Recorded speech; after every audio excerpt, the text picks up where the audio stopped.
Tu as l'idée, tu as la promesse. Maintenant, comment tu vas délivrer cette nouvelle offre? Bienvenue dans l'épisode 3 de ma série Crée et vends tes offres maintenant. Dans ce troisième épisode, on va voir les étapes de ton offre, les tarifs et l'expérience client. Et comme dans cette série de vidéos, j'utilise mon propre exemple pour te donner tous mes conseils et mes astuces, je vais te parler de ce que j'ai fait en premier pour les étapes de Sweet Matcha et de Dark Earl Grey, mes deux nouvelles offres. J'ai d'abord défini les étapes concrètes de comment je voulais délivrer, de comment je voulais que ces deux prestations se passent. En gros, je fais de la communication sur les réseaux sociaux, ma newsletter, etc. Ensuite, il y a une prise de contact directe. Ensuite, il y a un formulaire de candidature. Après ça, on a la sélection des candidats parce que les places sont limitées.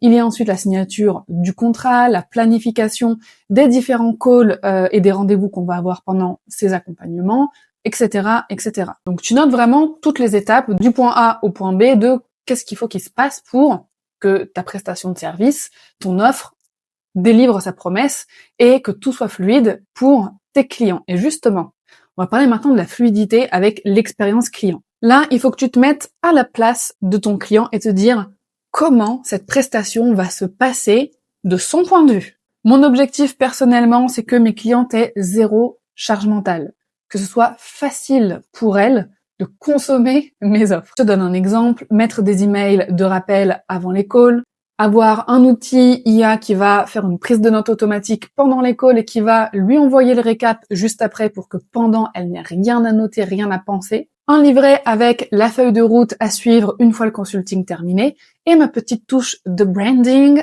saupoudrée un petit peu partout. Pour les outils, Notion, Google Meet, Google Drive, peu importe les outils que tu choisis, retiens bien juste une chose. Moins il y a d'outils, mieux c'est. Surtout pour une offre que tu lances et que tu testes. Vaut mieux optimiser les outils par la suite, mais dans un premier temps, fais avec ce que tu as.